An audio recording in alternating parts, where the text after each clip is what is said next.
ఫైనల్గా అఫీషియల్గా నారా చంద్రబాబు నాయుడు గారు అలాగే నితీష్ కుమార్ వీళ్ళు మేము ఎన్డీఏతో చేరుతున్నాము అని చెప్పి వీళ్ళు ప్రకటించారు. మీకు మోదీ గారు కూడా రిజైన్ చేయడము, ఆయన క్యాబినెట్ మినిస్టర్స్ అందరూ కూడా పదవులకు రాజీనామా చేయడము, జూన్ 8వ తారీఖు మళ్ళీ స్వానిన్ అంటే చరిత్ర సృష్టించిన నరేంద్ర మోదీ అని చెప్పాలి. థర్డ్ టర్మ్ ఇదే మామూలు విషయం కాదండి. కానీ మీకు 2024లో జరిగిన ఎలక్షన్స్ ఈ ట్రెండ్ని మీరు గమనించారా? అంటే ముఖ్యంగా ఆంధ్రప్రదేశ్ లాంటి రాష్ట్రాలలో మీరు గమనిస్తున్న కొత్త ట్రెండ్ అంటే వీళ్ళు ఏమన్నారు, లేబర్ క్లాస్ అండి, 1000 రూపాయలు ఇస్తే వెళ్ళి ఒక పార్టీకి ఓటు వేసేస్తారు. వీళ్ళకి రాష్ట్రం యొక్క భవిష్యత్తు అంటే ఏంటో తెలియదు, రాష్ట్రం యొక్క అభివృద్ధి అంటే ఏంటో తెలియదు అని మాట్లాడారు. ప్రజలు ఎలా ఆలోచించారండి? వైఎస్ఆర్ పార్టీ 2000 ఇస్తావా, పద ఇవ్వు. టీడీపీ నువ్వు ఒక 2000 ఇస్తావా, పద ఇవ్వు. మొత్తం మేము కలెక్ట్ చేసుకుంటాం. ఫైనల్గా మాకు ఎవరు ఇష్టమో, మేము ఎవరికి వెయ్యాలని అనుకుంటున్నామో వాళ్ళకే ఓటు వేస్తాము. ఎందుకంటే మీరు ఇచ్చే డబ్బు మీది కాదండి, మీ పాకెట్ నుంచి మీరు ఇవ్వడం లేదు. ఒకప్పుడు ప్రజల దగ్గర మీరు తీసుకున్న డబ్బునే మళ్ళీ ఇస్తున్నారు.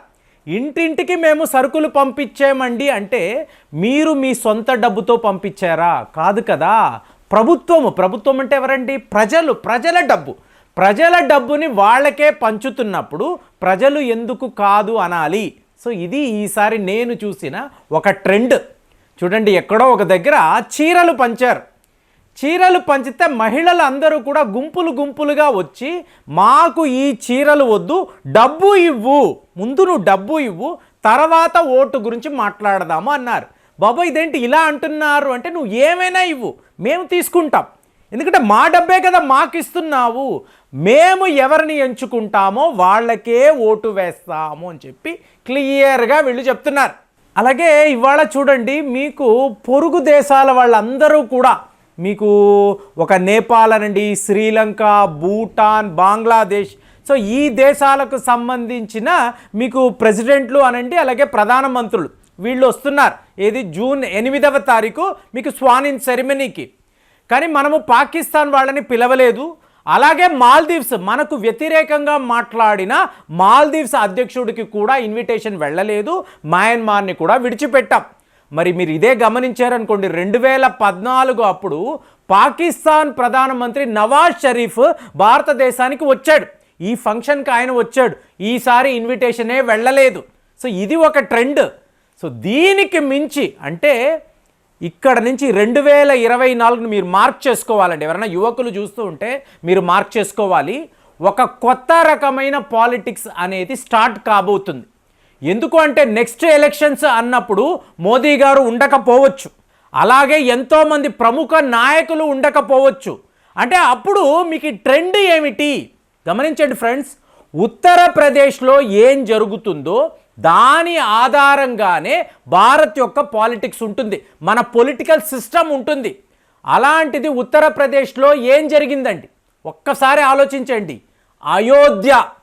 అయోధ్యలో వీళ్ళు రామ మందిరము కట్టారు. ఈ రామ మందిరము ఉండే ప్రాంతము ఫైజాబాద్ అని అంటారు. అంటే ఫైజాబాద్లో సమాజ్వాదీ పార్టీకి చెందిన క్యాండిడేట్ మీకు అవధేష్ ప్రసాద్ సింగ్ అని అంటారు, ఒక దళిత నాయకుడు. ఈయన గెలిచాడు. అంటే అయోధ్యలో మేము రామ మందిరం కట్టేశాము కాబట్టి మీరు అందరూ వచ్చి బీజేపీకి ఓట్లు వెయ్యండి అంటే మేము వేస్తామా? మేము ఎందుకు వెయ్యాలి? ప్రజలు ఈసారి ప్రశ్నించారు. అదే ఇందులో ఉండే విచిత్రం. సుల్తాన్పూర్లో మీకు మేనకా గాంధీ గారు ఓడిపోయారండి. నమ్ముతారా?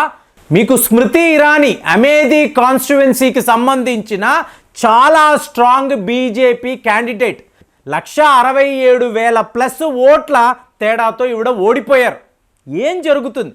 ఉత్తరప్రదేశ్లో ఎవరు గెలుస్తారో వాళ్ళే సెంట్రల్ గవర్నమెంట్ అనేది ఫామ్ చేస్తారు అని చెప్పి ఇది మన ట్రెడిషన్, ఎప్పటి నుంచో వస్తున్న ట్రెడిషన్. కానీ బీజేపీకి ఏంది? జస్ట్ 33 సీట్లు మాత్రమే.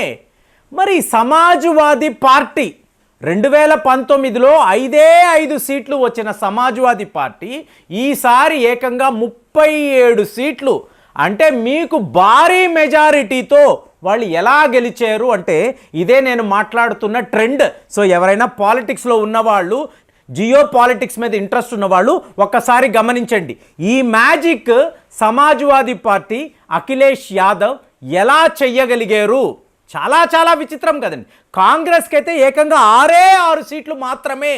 ఒకప్పుడు కాంగ్రెస్ యొక్క కంచుకోట మీకు ఉత్తరప్రదేశ్, మీకు అయోధ్య, రామ మందిరము, ఎక్కడా కూడా మీకు అనుకున్నట్టుగా, ఆలోచించినట్టుగా ప్రజల తీర్పు అనేది లేదు. ఒక వార్నింగ్ ఇచ్చారు.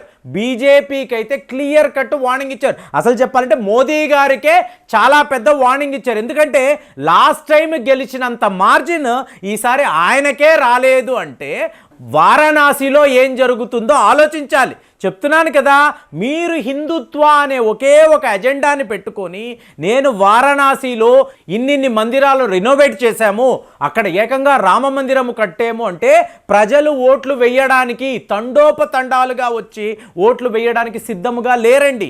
అయోధ్యలో అడిగినప్పుడు మీడియా పర్సన్స్ వెళ్ళి, ఏమండి ఇంత కష్టపడి వీళ్ళు రామ మందిరం కట్టారు, మన కల కదా, మరి అక్కడ మీరు వాళ్ళకి ఎందుకు ఓటు వెయ్యలేదు, ఎందుకు సమాజ్వాదీ పార్టీకి వేశారు అంటే, ఏమండి ఆలయాన్ని కడితే సరిపోతుందా, మా ఉద్యోగాల సంగతి ఏమిటి, ఎలాంటి అన్ఎంప్లాయ్మెంట్ ఉంది, దాని విషయంలో ఆలోచించాలి కదా అని చెప్పి ప్రజలు అడిగారు.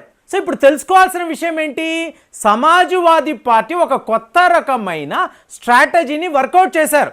ముందు ఏం మాట్లాడేవాళ్ళండి, సమాజ్వాదీ పార్టీ అంటే యాదవ్స్ ప్లస్ ముస్లిమ్స్ = SP అని చెప్పేవాళ్ళు.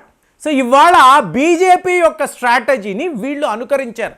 ఆయన ఏం చేశాడు, అఖిలేష్ యాదవ్ హార్డ్లీ తన యాదవ కమ్యూనిటీకి చెందిన వాళ్ళు 5 మాత్రమే సీట్ అనేది ఇచ్చాడండి.